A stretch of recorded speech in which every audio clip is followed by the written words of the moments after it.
مفتی صاحب آپ سے پہلے بھی یہ سوال کیا تھا کہ اللہ تعالیٰ نے قرب قیامت کے لیے حضرت عیسیٰ کو کیوں منتخب کیا, اس کی کیا حکمت ہے؟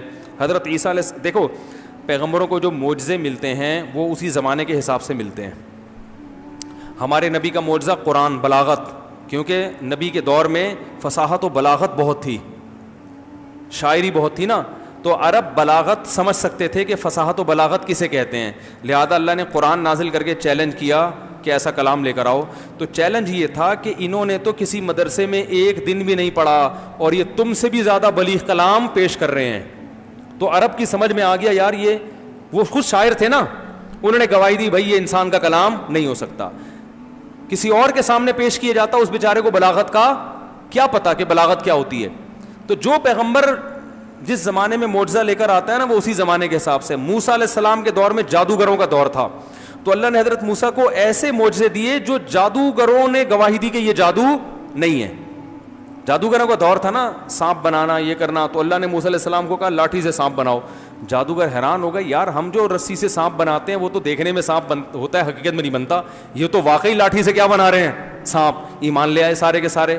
تو ان کے لیے جادو اور معجزے میں فرق کرنا کیا تھا, آسان. جس کو جادو کا نہیں پتا اس کے لیے جادو اور معجزے میں فرق کرنا, بولو بھائی, مشکل. تو اس لیے اللہ نے موسیٰ علیہ السلام کو ایسے معجزے دیے جو اس زمانے کے لحاظ سے بہترین تھے. تو حضرت عیسیٰ جو قرب قیامت میں نازل ہوں گے, اس کی ایک حکمت یہ بھی بیان کی جاتی ہے کہ قرب قیامت میں سائنس اور ٹیکنالوجی اپنی عروج پر ہوگی, انتہا پر ہوگی, سمجھ رہے ہو نا, اور میڈیکل سائنس انتہا پر ہوگی. اور میڈیکل سائنس یہ بات مانتی ہے کہ کچھ بھی کر لو, مردے کو زندہ, بولو بھائی, نہیں کیا جا سکتا.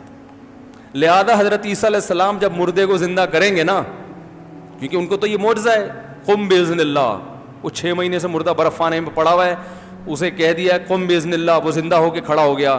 تو میڈیکل سائنس گواہی دے گی کہ یہ انسان کے بس میں نہیں ہے, کوئی خدا ہے جو ان کے ہاتھ پہ یہ کام, بولو بھائی, کر رہا ہے.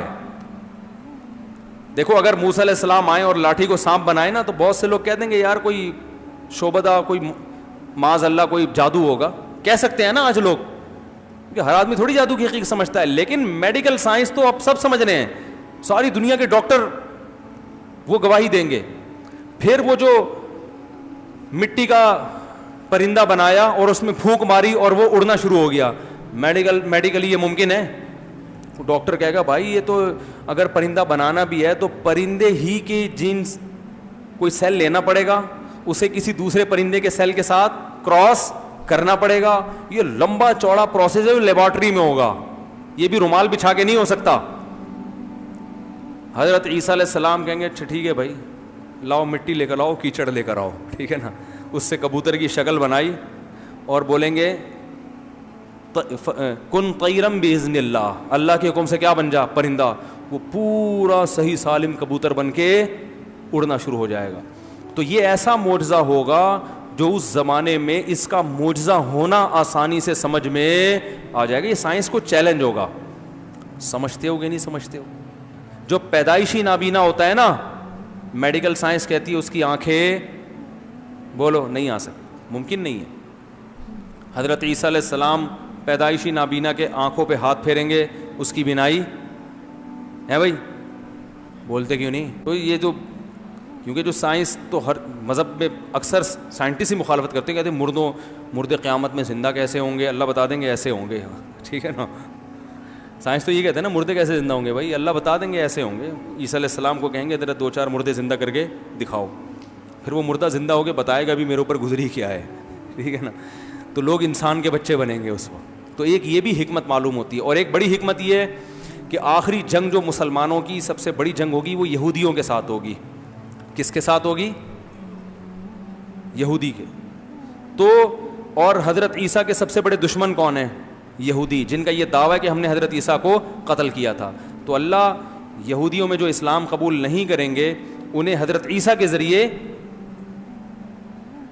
مار پڑوائیں گے, حضرت عیسیٰ کے ذریعے, تاکہ انہوں نے حضرت عیسیٰ کے ساتھ جو ظلم کرنے کی کوشش کی تھی اس ظلم کا حضرت عیسیٰ ہی کے ہاتھوں ان سے انتقام لیا جا سکے.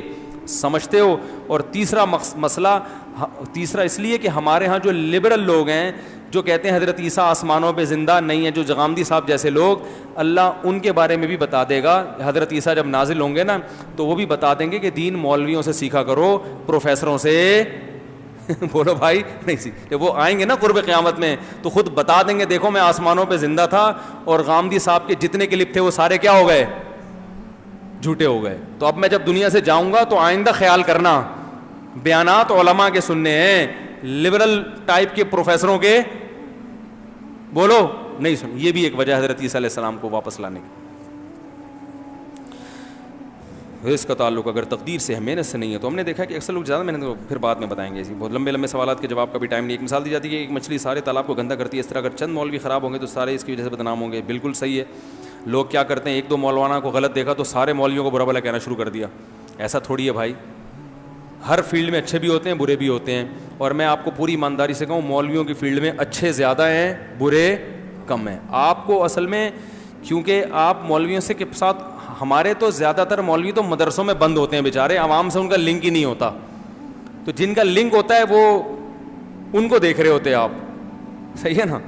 تو ہم تو علماء کے ساتھ اٹھے بیٹھے ہیں, اللہ کا شکر ہے. ہم نے تو زیادہ تر کو کیا دیکھا ہے, اچھا ہی دیکھا ہے, سخی دیکھا ہے. گناہوں سے خامیاں ہر ایک میں ہوتی ہیں, پورا صحیح دنیا میں کوئی بھی نہیں ہوتا, لیکن خیر الحمدللہ غالب ہے.